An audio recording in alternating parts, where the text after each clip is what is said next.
لە هەرجێکم بینەرانی گەلی کوردستان سڵامەتان لەبێ خۆشحاڵمەم ئێوارەش گەرما و گەرمتان پێشکەش دەکەم لە دوای پرۆسەی ئازادی عێراقەوە دەزوەردان لە کاروباری ناوخۆی عێراق بۆتە خاڵێکی گەورە کە گوزارشتە لەلایەک بۆ کەم توانایی حکوومەتی عێراق لەلایەکی دیکەوە هێزا ململانەکارەکان چ ئەوانەی لەسەر ئاستی ئیقلیمین چ لەسەرەوەی ئاستی نێودەوڵەتین بە دوای شوێنێکدا ئەگەڕێن بۆ ئەوەی کە کێشەکانیان لەگەڵ یەکتردا یەکلا بکەنەوە. ئەمە ژوای کردووە کە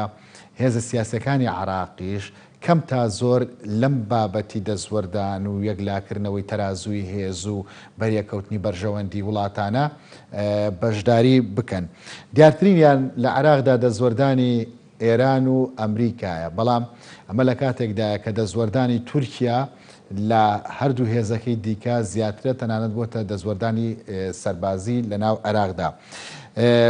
پرسی دەزوەردان لە کاروباری ناوخۆی وڵاتان تەنها بابەتێک نییە پەیوەست بێ بە عێراقەوە.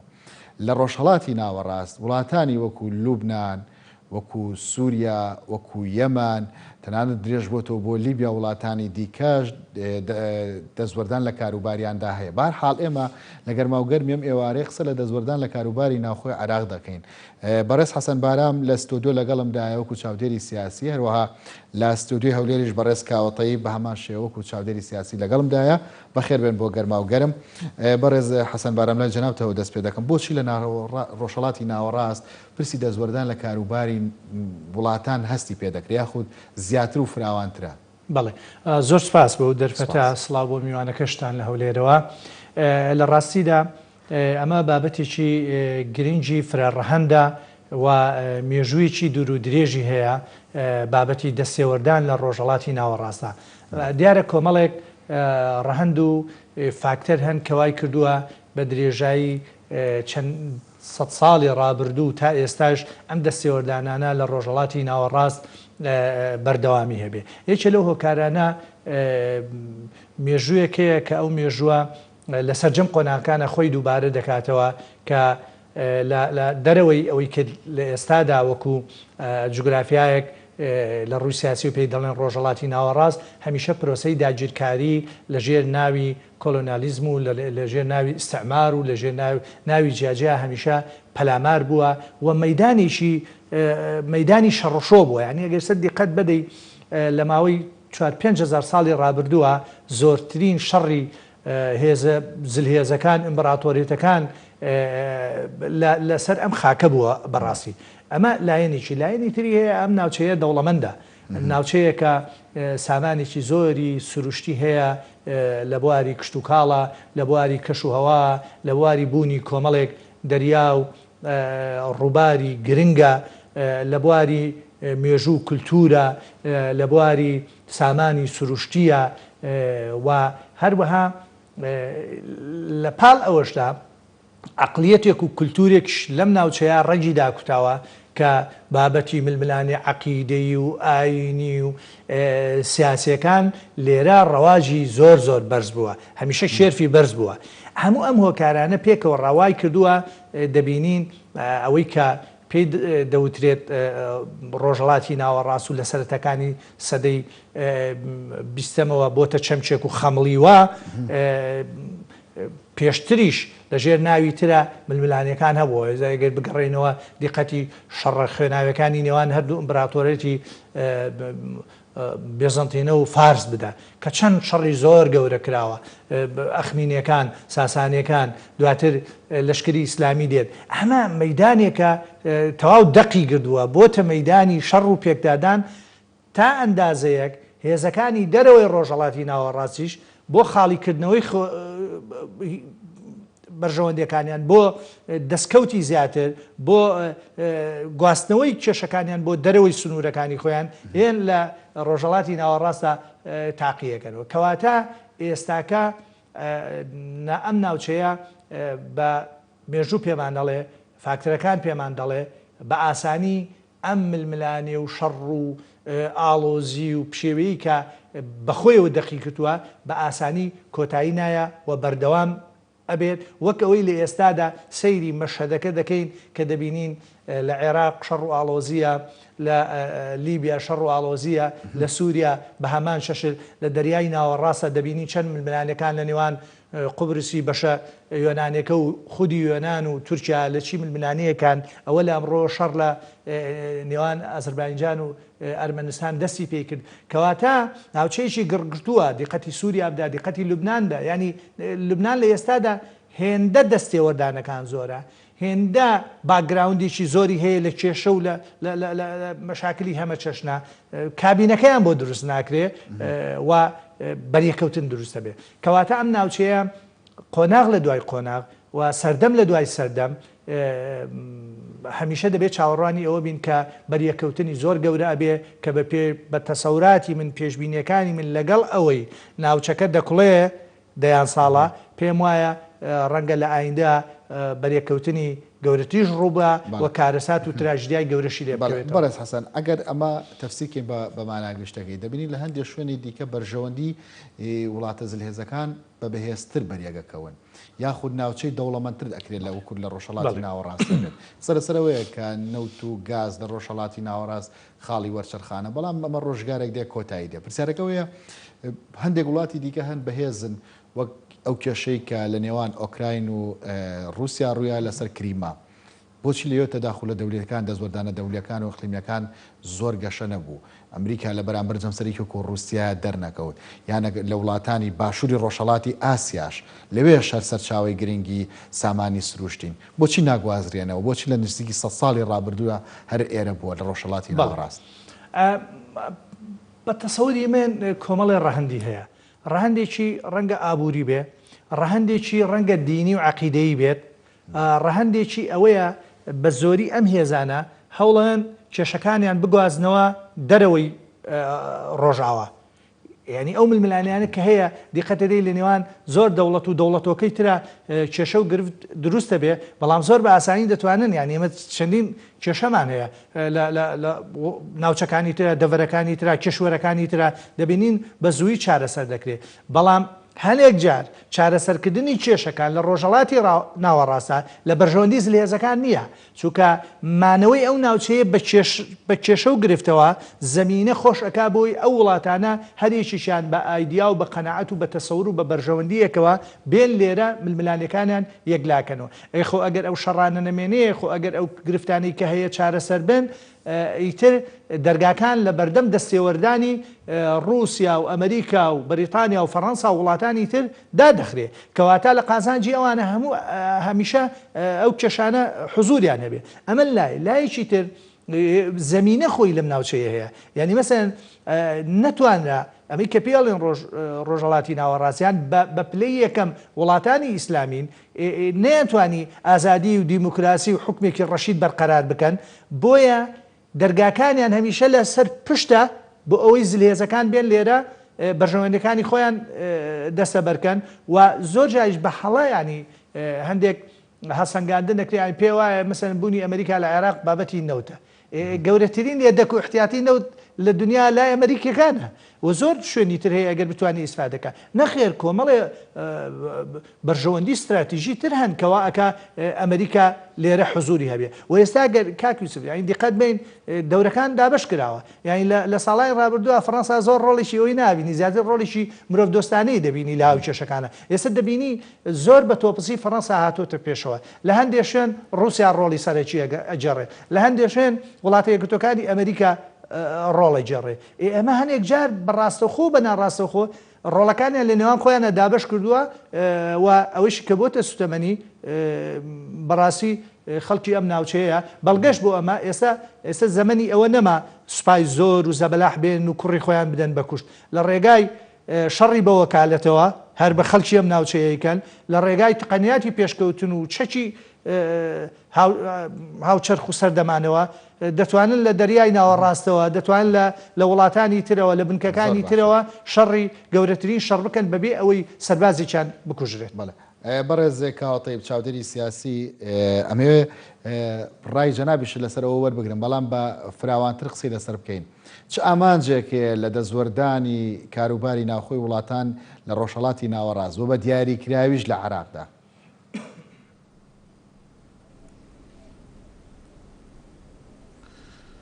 سڵاو لە ئێوە سڵاو لە بینەرەکەتان وڵا دەربارەی پرسیارەکەت دائیمان لاشەی لاواز لاشەی نەخۆش دەبێتەوە کاری ئەوەی کە ڤایرۆس زەفەری زیاتری پێ بە ئەوە ئەگەر بگەڕێنەوە زۆر زووتر هەللا 1500ەکان کڵێسا بەشێک دەکاتەوە بە ناوی ڕۆژهەڵات ناسی و ڕۆژهەڵات ناسیش زیاتر لەو حالەتە بۆ مەسەلەی شارە زابوون لە کلتورە دابوونەریت ووە زیاتر بۆ داگیر کاریشەوە بینەوە مێژووی تۆزێک نزیکتر دەگەڕێتەوە بۆ ئەوەی کە دەوڵەتی عوسمانی کە ماوەیە کە خەتەر بوو بۆ هەتا بەشێکی ئەوروپا و یەک لە ئیمپراتۆریەتە فراوانیەکان وە لە ئاخری تەمەنی بووە کاری ئەوەی بەرامبەر شۆڕشی پیشەسازی شکست بێنێ و نابنێرێ بە دەوڵەتی پیاوە نەخۆشەکە ئەوە بۆ زۆر کەس مەرخی لێ خۆش کرد و بەرەبەرە بچووک دەکرایەوە لەو حالەت هەموو چاوەڕێی ئەوە بوونیان هەمووی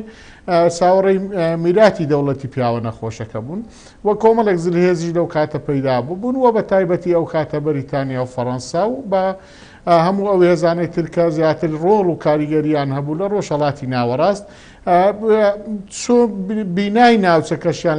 لەسەر سێ شێوازێ کرد ئەوان لەبەرەوەی بەرەو شۆڕشی پیشەسازی هەنگاویان دەنا باشترین کەرەسە بۆ ئەوان کەرەستەی خاو بووە دەرکەوتەی ئەو سەر و چاوانش بە زیاتر لە ڕۆژهەڵاتی ناوەڕاست بوو بۆیە دەبوو بەشێک لە سوتەمەنیەکە دابین بکەن و هەموو کەلوپەل و بەرهەم زۆریەش دەبوو یەک لاکەنەوە و ساکەنەوە بۆیە وەک ئەوەی ئێستا ئەو تێزەی داود ئۆغڵ و ناوینایە ڕۆژهەڵاتی ناوەڕاستیان بە خشتی ڕزەرۆک ناوبردووە و بەو شێوەیە بیناکرد و بۆ قەیران یعنی هەمیشە بۆ چاکسازی بینا ناکرێ و لە ناویشیان لە هەمووی خراپتر دەوڵەتی عێراقەوە دەوڵەتی عێراق بۆ پێک هاتە جیاوازەوە بۆ برسی کۆکس و بەریتانیا زیاتر دامەزرێنەرین ئەو ناوەش ناوێکی ڕەهەندێکی سیاسی و مێژووی جوغرافی نییە ناوێک بۆ لە پارچەیەک لە بەشێکی بچووک ئەنجا دواتر هاتن پێکیانەوە نووسان و هەر خۆیان بەڕێوەبەریان بۆ دانا یعنی ئەو ناوانەی کە پێویستە بۆ دەوڵەتێکی خاوەن سەروەری هەبێ ئەو پرسیارانەی پێویستە وەڵام بدرێتەوە بۆ دەوڵەتێکی خاوەن سەروەری لە نمونەی چێ دامەزراندنی دەوڵەتی عێراقا مەسەلە ئێستا تاتورک باز دەکرێەوە بە دامەزرێنەری دەوڵەتی تورک و مەسەلەن غاندی مناغی هیندستانیان ماندێلات ڕۆڵ و کاریگەریان یعنی کەسایەتی یەک نییە ئێمە دامەزراندنی سوپای عێراق هەر بە خۆیان دادەمەزرێنن هەر بە خۆیان دێن پەرلەمانێک دادەمەزرێنن هەر بە خۆیان دێن سەرۆک وەزیرانێک دادەمەزرێنن و ئەو هەموو کێشەی کە تێدا هەبووە هەمیشە کێشەی شوناس دەوناوە دەبێت پێکهاتەکانی پێکەوە نایەنەوە و لە چواردە و لە کۆتایی حەفدە و لە هەژدە و تا لە 21 عێراقدا دەمەزرێ کۆمەڵی خەڵکی خۆیان ووە بە تایبەتی سونە بەو ناوی شەریف بن عەلی پێشوازی لێ دەکرێت سونەکان پشتیوانی دەکەن وە کورد و شیعە لەو کاتە دژایەتی دەکەنەوە بۆ ماوەی 85 ساڵ مێژوویەکی بە ئاگر و ئاسن وە کەمینەیەک حکمی زۆرینە چەند ڕاپەڕینێک لە ناوچەکە بوو لە هەمووشان گەورەتر و مەبەستی زیاتری ڕۆژئاوا دامەزراندنی دەوڵەتی ئیسرائیلە دامەزراندنی دەوڵەتی ئیسرائیل دەبێت هەمیشە ڕەچاوی ئەوە بکرێ چۆن دەوڵەتی ئیسرائیل دەپارێزرێ کۆمەڵێک کێشە لە دەروەی ئەو دەوڵەتە دروست دەکرێت هەدەف و ئامانجی سەرەکییان وە پاراستنی ئەو دەوڵەتە دەبێت لە ناوچەکە بۆیە چەند شەڕێکی گەورەش بە دوای خۆیدا دەهێنێ و شەڕەکانی 48 و 50 و 1970 ئەوانە یعنی دوسێ جەنگی گەورەی ئیسرائیلی و کۆمەڵێک ئەو قەیرانانە هەمیشە و شتێکی شەیە بۆ عەقڵی عەرەبی کە خۆیان بازدەوە دەکەن یەک لە توێژینەوە ئیسلامیەکان عەرەب هەمیشە هەوڵ نادا کێشەکانی خۆی چارەسەر بکە قەیرانەکانی چارەسەر بکە زیاتر لەوە خۆی لەگەڵ قەیرانەکان دەگونجێنێ بەگشتی ئەوانە کۆمەڵێک چۆن بەریتانیا دامەزرێنەری دەوڵەتی عێراقا بە هەماش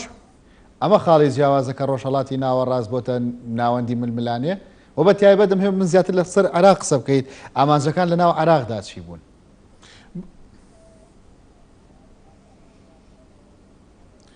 وەک گوتمان ئەوەی ئێستا کە هەیە یعنی هۆکار نییە دەرەنجامی کۆی ئەو بارود و خەیارە کە پێشتر بناغی بۆ دانراوە ئەوانش بە کۆمەڵێک سنتەر و توێژینەوە و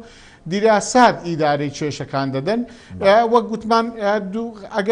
بۆ چارەسەر و چاکسازی نییە لە دوای ئەوەی وەک دەوڵەتێکی کۆلۆنیالیزمی بەریتانیا دەناسی و دەدرێتە کەمینەیەکی سونایە وازحە ئەو سێ ویلایەتە هیچ کاتێک پێکەوە نەگونجاین و لە ڕووی دابوونەریت هەمیشە جیاواز بووە بەسڕە هەمیشە بە کاریگەری هیندستان و ئەوانەی لەسەر بووە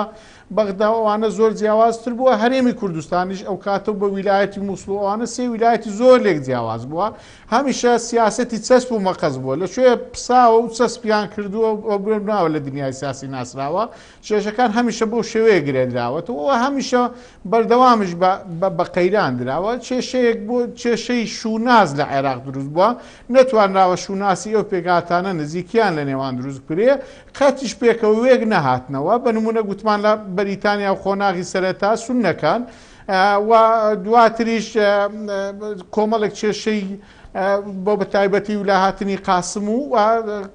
کەمێک ئارامی دروست دەبێت کۆمەڵێک کێشە ئەنجە دوای هاتنی بەعسیەکان بۆ قۆناغەکانی دواتر 35 ساڵ بە ئاگر و ئاسن دەبێتە هۆکاری ئەوەی ئەو هەموو کێشە ئیتنی و نەتەوەیی کە لە ناوچەکە هەیە زۆر بەداپۆشتاوی و ژێرزەمینی دەبێت کە لادانی ڕژێم دووبارە هێزە باڵادەستەکەی دووەم و دوای زەنگی جیهانی یەکەم و دووەم و بە تایبەتی ئەمریکا مەرەخ لە ناوچەکە خۆش دەکاو و دەرچوون لە هەردوو زەنگی ساردی جەمسەری ئەمریکا و بە تایبەتی سۆڤێت و ئەو هەڵوەشانەوەی دواتر بە رووسیا ئەوە دەبێتە ئەمریکا زۆر باشە لە ناوچەکە دەربکەوە بیاوێ جێپی خۆی پاکاتەوە ئەنجا شتێکمان لە بیر نەچێ ئەو قەیرانانەی کە هەن چەند دەرکەوتەیەک دابەشی ئەو ناوچانە سنوورەکانی ئێمە هەمیشە سنووری سەرعارزی بوون لە نێوان ئەو دەوڵەتانە سەروەت و سامان و ئەوەی چاویشی لێ دەکرێت گرنگی ناوچەکە ئاو سامانەکانی ژێرزەویە ئەوەش دەبێتە هەمیشە ئەو سنوورانە دەستنیشان نییە یعنی تخوبەکە دیاریکرااو نییە هەمیشە مەسەل ئەوانە ئێستا لە بینی یۆناان و لە بینی خوبروسە لە بینی کوێت و لە بینی عێراقە لە بینی هەموو ناوچەکان دەبێتە هۆکاری ئەوەی هەمیشە پاساوی گەورە بەدەست بێ بۆ سەری هێرش بۆ سەریەکتری و دووبارە لە ڕوخانی ڕژێمەوە دەبێتە هۆکاری ئەوەی کورد و شیعە ڕازی بن و ئەو پێشهاتە بێ پێشینەیە کە ئەوان زیاتر پێی ڕازینە بنکە لە ناوچەکەی ئەوەندە ساڵە دەسەڵاتیانە بوو ئەوان دەبنەوە بۆ مەعارەزەوەی تر دوای لەوانەیە پرسیارەکانی جەنابەت بۆ ئێستای زۆر باشە ڕۆڵی هەردوو ئەمریکا و ئێران لە ناوچەکە و بۆ ئەو پێشینانەیە لە ڕووی مەسەبی دەگەڕێتەوە بڵێ بەڵێ ئەمە دوای سرنج لەسەر کۆی بابەتەکانی ڕۆژهەڵاتی ناوەڕاستەوە پێویست بە عراق لە جەنابەت وەربگرم دواتر ورد لەسەر عراق قسە بکەین بەڕێزکاوە تا چەندە خاوەن ماڵ لە ڕۆژهەڵاتی ناوەڕاست خۆیان یەکلا نەکردوتەوە وەلاییان بۆ هێزە ئقلیمی و نێودوڵەتەکان پیشان نەداوە بە تەواوەتی کە لەگەڵ کێیان ئەمە ژوای کردووە کە زیاتر پرسی دەزوەردان قورستر بکە لە ڕۆژهەڵاتی ناوەڕاست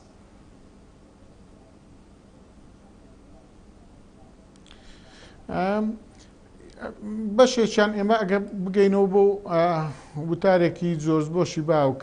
کۆتایی جەنگی ساردە و ڕادەگەینێ سەدەی ئەمریکا چەند ساڵی ئەمریکا و دوای کۆندالیزا ڕایز درێژە پێدەروە لە بۆشی کورسەر هەڵدەداتەوە ئەوان وە بەرگێکی ئاینیشی پێدەن بە شەڕی خاسپەرستی ناوی دەمرد بۆ ناوچەکە هەمیشە بەنامەیان هەبووە پلانیان هەبووە چۆن ئەو ناوچانە دابشکاری بکەن و هەمیشە بەو سەبەبە مەزهەبیەی کە توندەی کە هەبووە و زانیتیان چۆن لە شعوری تاکی ڕۆژهەڵاتی ئیش بکەن و چۆن ئەو هەموو کێشەی هەڵدراوەتەوە بەشێکیان بە مەزهەبیە بەشێکیان بە هێنانی ئیسرائیل و تام و بۆنێکی ئاینی بۆ دنیای مەسیحی و دنیای ئیسلام و ئەو هەموو هێزە هەمیشە خەتوکە دراوە لەلایەنی دەرەوە و دەبینین بە دواتریش لە هەفتانۆ زیاتر دوژمنێکی وەهەمی گەورە ئەوەی بەوە ناسراوە کە شۆڕشی کۆماری ئیسلامی لەگەڵ خۆیدا دێنێ بۆیە دنیایەک لە قوتبی سونی دنیایەک لە مەزهەبی شیعاوە مەسەلەن عێراق کەمینەیەکی سونە دەسەڵاتدارە سووریا کەمینەیەکی شیعی دەسەڵاتدارە بۆیە هەمیشە خۆراکی جەنگ ئامادەیە و هەمیشە ئەفکارەکان و بۆچوونەکان لە ڕووی ئەوەن بەلانی چارەسەر نەڕوە و بە تایبەتیش بەپێ ئەو ڕێکەوتنانی لەونەوان حسێن بن عەلی شەریفی مەکە کە ناسراوە ئەو دەوڵەت چۆسکانەی دروست دەکرێت کە دەوڵەتی جێگیر نین دەوڵەتی خاوەن پایە نین دەوڵەتی دروست کراون ینی ڕێگ و ڕیشەی داکوتاویان نییە بۆیە کە دەبینی ئێستا ئەو هەموو کێشە گەورانەی کە لە ناوچەکە هەیە زەمینە خۆشە بۆ هەڵگیرساندنی ینی بە زاری وایە بە وتارێکی ئاینی جاری وایە بە کەسایەتیەک جاری وایە بە جوڵاندنی هەندێک هەست و سۆز و ئەوانە دەبێتە هۆی ئەو جەنگە گەورانەی کە وە کۆمەڵێک کێشەش کەشەیە بە بەتایبەتی لە ناوچەکە مەسەل کووردا بەش زۆر باشە ئەوە هەمیشە کە نەبێتە ئەو کوڕێک کە بێ بە خاوەن ماڵی خۆی مەترسیەکانی بەڵێ بەڕێز حەسەن بارام ئەگەر بین فایلی حەڤە ساڵی عراق هەڵبینەوە لە نووسینەوەی دەستوری عراق هەتا ئێستا کە عراق سەرقاڵی هەمواری یاسای هەڵبژاردنەوە لە کۆتاییەکانی ئاەتی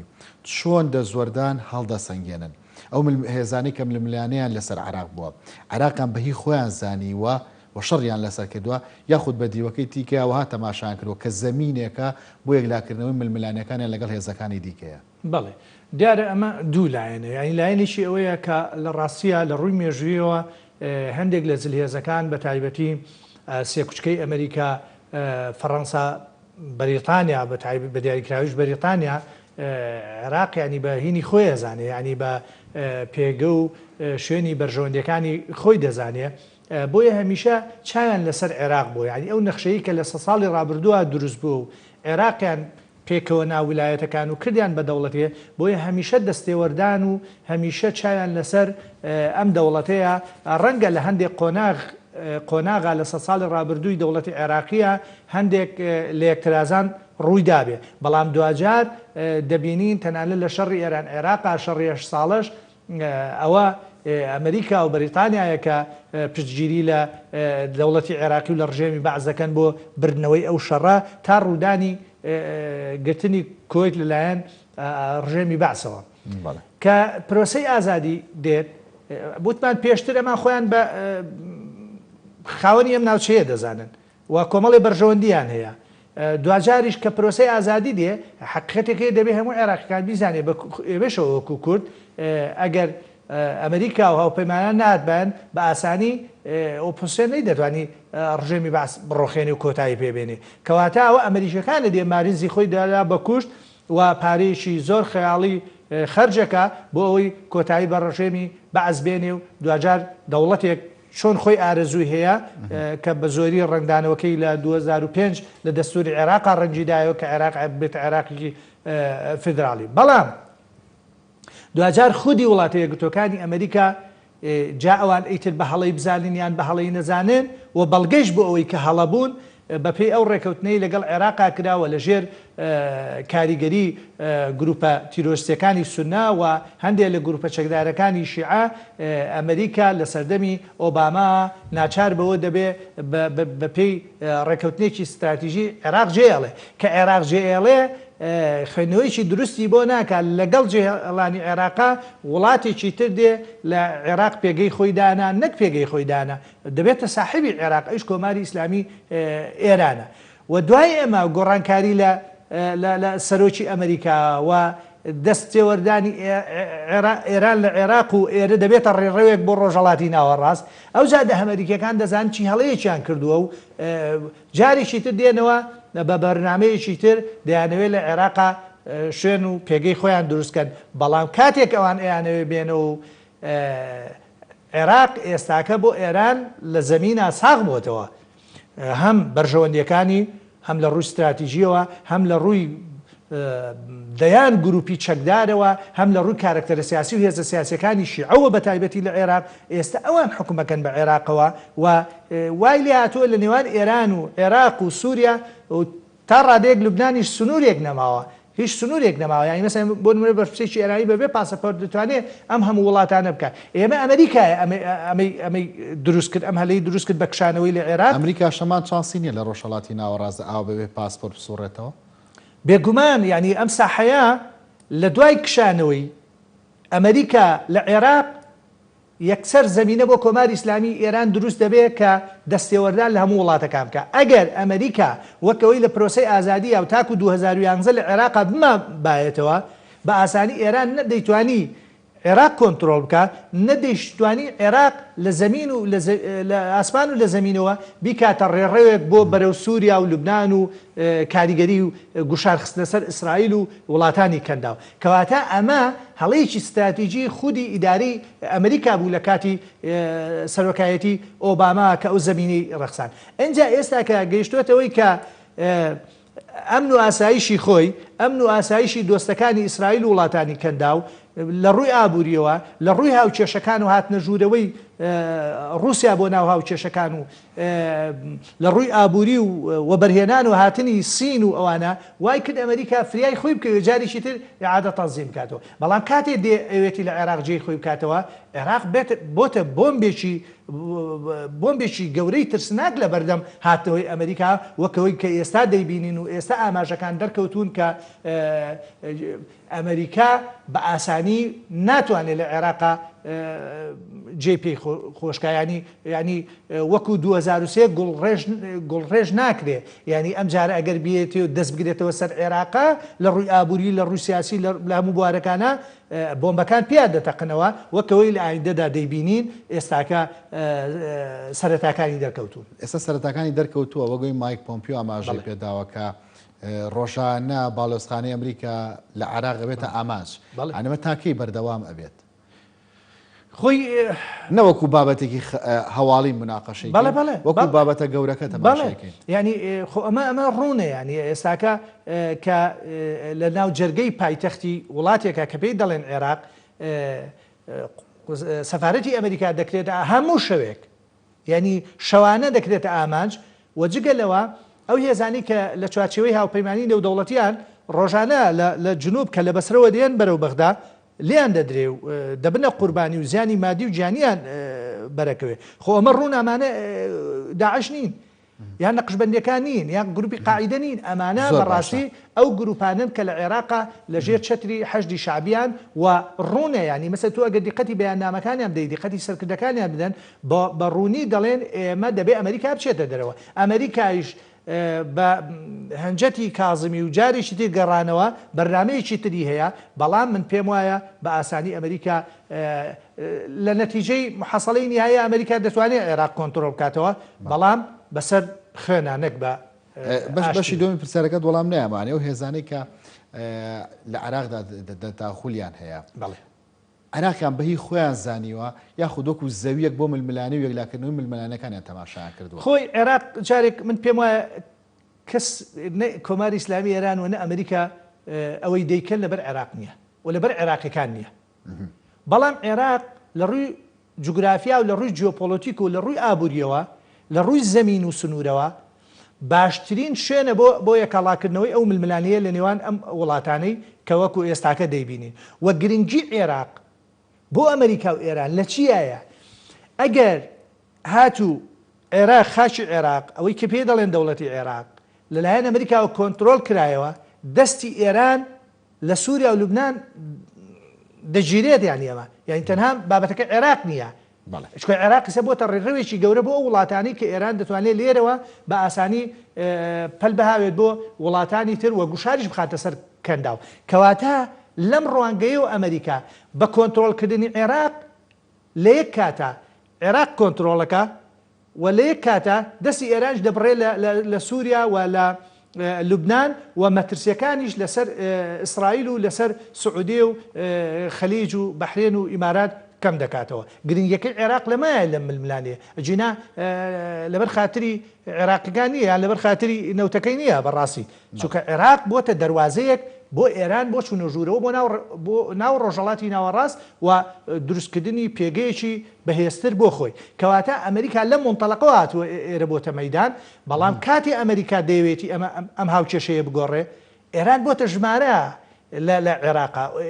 و ئێستاکە دەوڵەت لە ناو دەوڵەتە هەیە لە عێراق هەر هێزێکی میلیشیایی بارگایشی هەیە لە شارێکە لە پشتی قایمقامێت و محافظە ئەوان حکومڕانن دەسڵادارن چەکیان هەیە بڕیارەدەن پێشێلکردنی یاساکانەکەن و بە ئاشکرا پەیامیان هەیە بڕۆیسە لە زۆربەی شارەکانە ئەو گروپانە وێنەی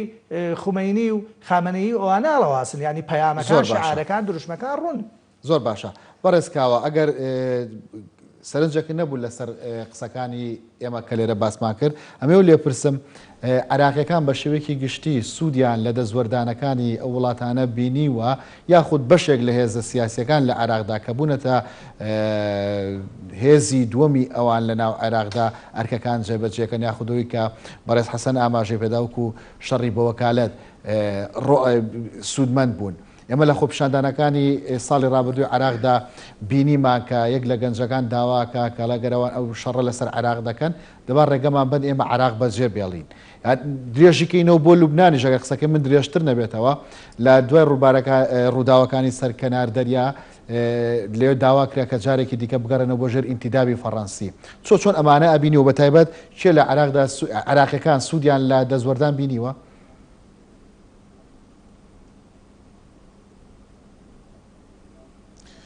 وڵا بە تاکید خۆی مێژووی عێراق لەو داژیکاری کە ئێمە بەشێکمان لە بەچاوی خۆمان لە 2023 بینیمان و بۆ مێژووی دووری بگەڕێنەوە 27 جار بەو شکلە داگیر کراوە زۆریش بە ئاسانی لەلایانی هێزەکانی زەتە عوسمانیان جە لەگەڵ سەفەویەکانە هاتن و ڕۆشتنە شێوەیەک لە شێوەکان هەندێک جار حاکمی بابانی ڕۆڵی هەبوو لە دانانی والی بەغدا و لە کاتی خۆشی بەوە ناسرابوو لە دەوڵەتی عوسمانی وەک سیبریا یعنی ئەگە کەسیشان هەریەکیان دوور بخستایەوە دانات بەوەی لەو ناوچەیە فەرمانڕەوای حکومڕانی بێ ئەو پێکهاتانەی کە لە ناو ئەو چوارچێوەیە بەڕاستی نەهاتە چوارچێوەی ئەوەی کە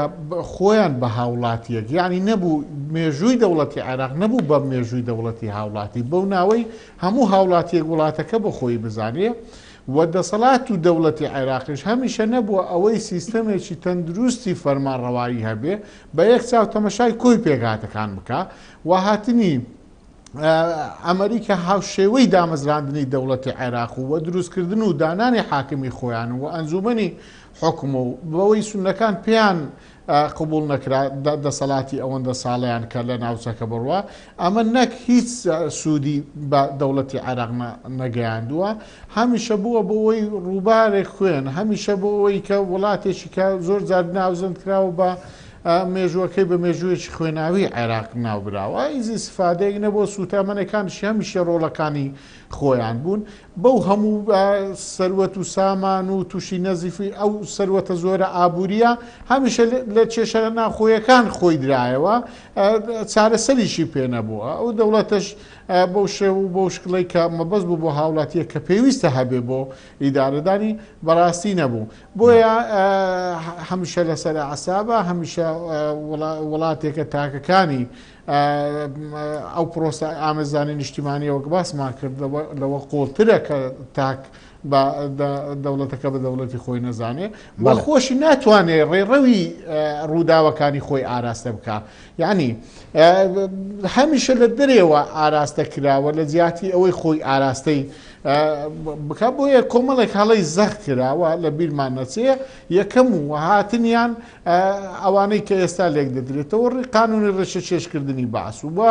هەڵوەشانەوەی سوپاوە بە ئەو یاداشتانەی پۆڵبریمەر بەو ئیمکانیەتە زەعیفەی کە لە ڕووی هێز و سوپایەوە بۆ ناوچەکەەوە بەو ماوە کەمەی دەڕۆخێ ئەمە وەک گوتمان دەبێتەوە ئەوەی ئەو قەپاغەی کە چەند ساڵە هەڵ بدرێتەوە کە مێژوویەکی زەبر و زەنگ زۆر باشە بەڕێزکەوە بەڵام وەڵامی وەشم بدەرەوە وە خۆی لێکردنەوەی زۆر زەحمەت بێت ینی لە عراقدا کێ سوودی لەو دەزوەردانە بینیەوە بە شێوەیەکی گشتی عراقیەکان سوودیان لە بینیەوە یاخود بەشێک لە هێزەکان لە عراقدا سوودیان لەو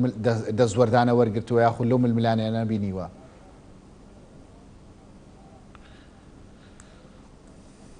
بەهۆی ئەو چشانەی کە هەیە بەشە چەند ئەو میلیشیانەی کە تازەکە حەسەن باسی دەکات لەوانەی کە بەهۆی شەڕی بەدر و بەوانەوە کە دروست بووە ئەوە بەشەشان ئەوان تێدا سوودمەندن و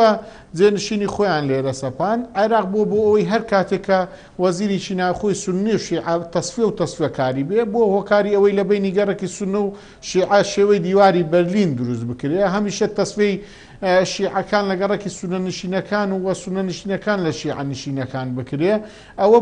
ئەوانە هەمووش کە دەرەنجام و کاریگەری خراپ دەبێت ئەوانە سوودمەندن و ئللا ئەو توێژەکەمەی کە بە ڕێژەیەکی زۆر کەمە دەبێت هۆی سوودمەند بێ وەدا هێزە باڵا دەستە دەرێکیەکانش ئەوە بە دەرەجەیەک تێدا سوودمەند بێ و هێزە هەرێمیەکانش سوودمەند بن لەوەی لەو پشێوی و ئالۆزیە دروست بووە بۆیە دەتوانین برێن تاکان هەمیشە قوربانی بارودۆخەکە بن و وڵاتێکی هەمیشە ئارامی بە خۆیان نەبینی و بەهۆی هەڵدانی ئەو هەموو کێشەیە بۆ ناو دەوڵەتێک بە ناوی عێراقەوە ئێستا تەماشاکە مەسەل ئێران تورکیا هەموو سنوورەکانی خۆی بە سەربازی خۆی پاراستووە بە سنووری عێراق هەمیشە مەعادلە نێو دەوڵەتیەکان دەیپارێزێت لە جەنگی عێراق و ئێران قورسایی هێزە دەرێکیەکان ئامادەجی هێزە دەوڵەتیەکان و هەستکردن بە وجودیان لە شەڕەکانی عێراق و ئێران هەست پێ دەکرێت نایە لێ ئەو دەوڵەتە بڕۆخێت سەرجا لە ڕوخان نزیک بۆتەوە دەبێتە هەوەی ژێر قەرزێکی زۆر بە ناچاری بۆیە دەیوێت کوێت داگیر بکە کۆمەڵێک کێشەی گەورە ڕوبەڕووی بە تایبەتی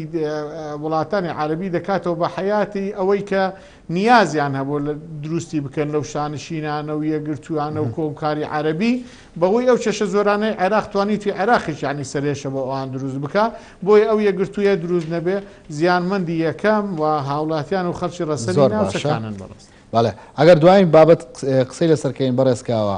ینی بە ڕەچاوکردنی و بارودۆخی کە ئێستا هەیە ئەو ململانەیە کە لە عێراقدا هەیە عێراق بەکوێ دەگەێنێت؟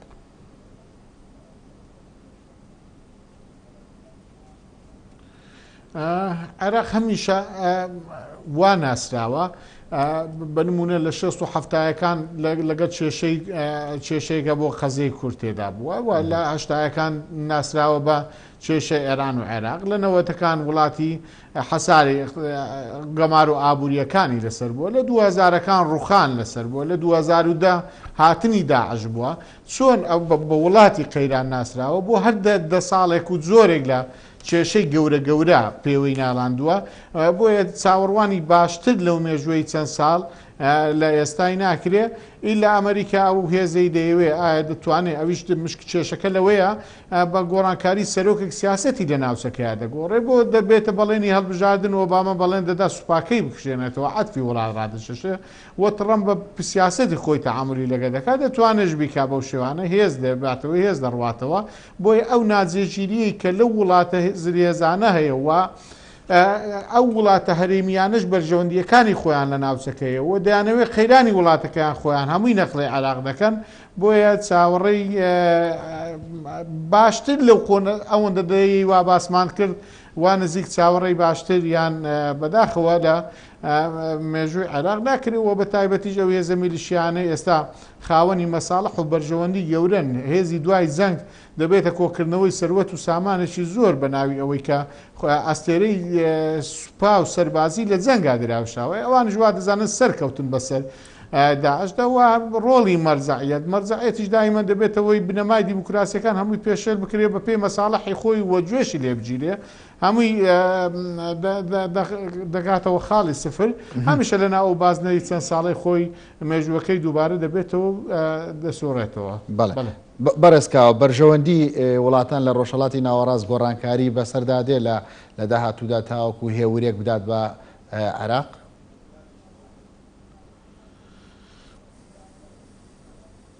خۆی ئەو دنیای دووجەم سەریەتانەوەتەکان هەبوو بەڵام ئێستاکە دەبینی هێزی کە لە ناوچەکەیە هێزی کە لە ململانەیە و بە تایبەتی ئەو هێزی رووسیا بووە بە هێزێکی گەورەدا ناوچەکە و پاراستنی بەرژەوەندەکان و وەجێ پێی خۆی باشتر قایمکردن لە سووریا و هاوکات سینیش یەک لەوانەیە کە دەبینی لە ناوخۆی عێراقیش ڕەنجیدایە و سەردانەکە عادل عەبدولمەهدی بۆ هۆکاریەوەی زیاتر شەقام زۆڵاندن و ئەمریکا بۆ ناوەی خۆی بە خاوەن و میراتگیری دەزانی لە دەڕندەترین ڕژێم دەربازی کردبوو ئەو سێ هێزە هەموو هەمیشە ئەو ململانێ نێو دەوڵەتیە گەورانە کاریگەریان لە وڵاتەکانی خوارەوە و وڵاتە ئەوانەی کە بە نەزیفی ئابووریان هەیە هەوڵ دەدا زۆرترین پشکی خۆی بەشی خۆی لە ناوچەکە یعنی دنیای دووجەمسەری یان دنیای بەرەو سێجەمسەری زیانی زیاتر دەبێت بۆ وڵاتانە چووکە ئیستیقرار کەمتر دروست دەبێت هێزی میلیشیا هەیە زەمینە هەیە هەر کەسە ئیدارەی ئەو گروپانەی نزیک بە خۆی دەدا بۆیە تا ئالۆزتر بێ و بەرەو جەمسەری فراوانتر باوێ ئالۆزیەکان زیاتر دەبێت. زۆر باشە. بەڕێز حەسەن بارام ئێستا ئومێدی هەموو عێراقیەکان هەڵبژاردننی پێشوەختە پرسیارەکە ئەوەیە گۆڕانکاری نوێی سیاسی لە عێراقدا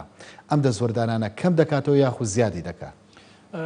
دیارە هەمیشە دەستێوەردان نە لە قازانجی عێراقان لە قازانجی عێراقیەکانە، بەڵام عێراقیەکانیش لە مێژووی خۆیانە و بە ئێستاشەوە هەمیشە دەستپەنجیان نەرم کردووە لەگەڵ دەستێوەردانانە، چونکە وڵاتێکە گەل لاواز نەبێ مەسەن ئێستا تۆ دیقەتی دەوڵەتی تورک بە کەس ناتوانێت دەستێوەردانی تێ بکە بە ئاسانی لەبەرەوەی دەوڵەتێکی بەهێزە، دیقەتی ئیسرائیل بە کەس ناتوانێت دەستێوەردانی تێ بکە، بەڵام حکمت لەوەی کە دەستێوەردان لە عێراقە کرێ هەم بنیاتی ئەم دەوڵەتەی کە کاتی خۆی نراوە بنیاتێکی سەقەت بووە و هەمیش عێراقیشی جیاواز لە ڕووی ئەتنیشیەوە، لە ڕووی تایفیەوە، لە ڕووی مەزەبیەوە، لە ڕووی ئاینیەوە، لە ڕووی نەتەوەییەوە، هەموو ئەمانە کاریگەری هەیە. ئەو جا سیستەمی سیاسی لە عێراقا هەمیشە سیستەمێکی سیستەمکار بووە، هەمیشە سیستەمێک بووە کە پەلاماردەر بووە، شەڕەنجێز بووە، بکوژ بووە. هەموو ئەمانە وای کردووە عێراقیەکان ئێستاکە بە بەردەوامی پێویستیان بە دەستێوەردان بێ و سەرنجامیش دەستێوەردانەکان لە قازانجی عێراقیەکان ئێکاڵا نابێتەوە، بەڵکو دەڕژێتەوە بەرژەوەندی ئابووری و استراتیژی و سیاسی ئەو وڵاتە هەرێمایەتی و نێودەوڵەتیانەی کە دەستێوەردانەکەن لە عێراق و دواتریش قوربانی سەرەکی لەم ململانێ و لەم دەستێوەردانانە خودی عێراق و عێراقیەکانە وەک جوگرافیا وەکو پێکاتە وەکو نەتەوە وەکو خەڵک. بەڵام بەڕێز حەسەن بارامەگە تەماشاکە لە ساڵی 2010 بۆ ئێستا بۆ 2020 ئەم 10 ساڵە شێوازی دەستوەردانەکە گۆڕانکاریان بەسەر هاتووە لە هەمووی مەترسیدارتر ئەوەیە کە لەگەڵ زیادبوونی دەستوەردان و گۆڕینی شێوازەکە ژیان و گوزەرانی هاوڵاتی عراقی بەرەو سفر و دێتە خوارەوە. ئەنی پێ دوایە ئەمە هەروە بابەتێکی ئاسان بێ بۆ داهاتوی عراق؟ بێگومانێکە لەو گرفتە سەرچانە خۆی بەرئەنجامی نەبوونی حکوومەتێکی ڕەشید، بەرەنجامی دەستێوەردان، بەرەنجامی دروستبوونی میلیشیا، دەرەنجامی چاوچنۆکی بەشێ لە هێز و سەرکردەکان وایە کردووە ئێستاکە گەندەڵی و بێسەروبەری و بێیاسایی ڕووچۆتە خوارەوە بەناو سەرجەمدام و دەستگاکانی عێراقدا وای کردووە ئێستا گەندەڵی بۆتە دیاردەیەکی ڕۆژانە خەریکە دەچێت چوارچێوەی سیستەمێکەوە، دەچێتە چوارچێوەی یاساوە، یانی کراوەتە یاسا. مەسەن بۆ نمونە لە عێراقا لە پارێزگایەکە لە قەزایەکە کە پۆستێ وەرەگری زۆر بە ئاشکرا ئەم پۆستە لە بەرامبەر ئەوە پارا وەردەگیرێ لە نێوان هێزەکانە، لە نێوان کەسە خەڵکی سیاسی نەبووە، پەیوەندی نەبووە بە هیچ حیزبێکەوە، ڕۆژتووە پۆستێکی لە هێزێکی سیاسی کڕیوە، کەواتە بابەتی گەندەڵی سەرنجامی نەبوونی سیستەم و نەبوونی دیموکراسی و نەبوونی حکمی ڕەشید و بوونی دەستێوەردان و نیزامی میلیشیاییە. بۆیە سەرنجام ئێستا ئەمەی کە لە عێراقا دەبینین لە بابەتی دروستبوونی میلیشیا، لە بوونی گەندەڵی، لە پاشەکشە لە بواری بنیانان، لە بواری ئابووری، لە بواری خزمەتگوزاری، کە ئەمانەیش بەڕاستی نەخۆشیەکی بچووک نین کە من پێم وانییە عێراق بتوانێت بەرگەی ئەو هەموو کارەسات و نەخۆشی و گرفتانی کە یەخەی گردووە بتوانێت بە ئاسانی تێپەڕێنێ ئللا بە ڕووداوێکی زۆر گەورە کە لە عێراقا ڕووبە کە پێشبینی شەکرێ بەڕاستی لە سەرنجامی ململانەی ئەقلیبی و نێودەوڵەتیەکان لە بەرەنجامیەوەی کە ئێستا عێراقیەکان وەکو گەل وەکو ملت وەکو هاوڵاتی گەشتونەتەوە قەناعەتەی ئەم بژاردە سیاسی کە لە عێراقا لە 5 ساڵی ڕابردووە حکمیان کردووە کۆمەڵێکی نیوچە چەتە و مافیا و سەروەت و سامانی وڵاتیان هەمووی بەهەدەر بردووە. بۆیە ئێستاکە پارێزگار هەیە بە کاملی ئاوی نییە بیخوا، ڕێگاوبانی نییە، شوێنی خزمەتگوزاری خۆشگوزاری نییە. ئێستا عێراق کێشەی نەبوونی سویلەی هاتە سەری، نەبوونی پارە لە بەنکەکانە هاتووەتە سەری، و ئێستا لە ڕووی داراییشەوە عێراق تووشی قەرزاریەکی زۆر بووە، ئابوووریەکەی لە پاشەکشایە، بوار و کەرتەکانی خزمەتگوزاری هەمووی خەریکە پەچیەکەوێ. ئەمە هەر دەوڵەتێک لە دۆخێکی وا بێت ئاسان نییە بتوانی بەهاتنی کارکتەرێ بە کابینەیەک بە کەسێک پێشبینیەوە بکەی کە ئەم حکومەتە دروست دەبێتەوە. بۆیە ئەوەی من دەیبینم عێراق لە بەردەم کۆمەڵێ گۆڕانکاری و مەترسی و هەڕەشەی تردایە. بەڕێز حەسەن بارام چاودەری سیاسی سوپاس بۆ تۆ، هەروە بەڕێز کاوەتەیب چاودەری سیاسی کە لە هەولێرەوە لەگەڵماندا بووی سوپاس بۆ جەنابیشت. ئێوەش خواتان لەگەڵ.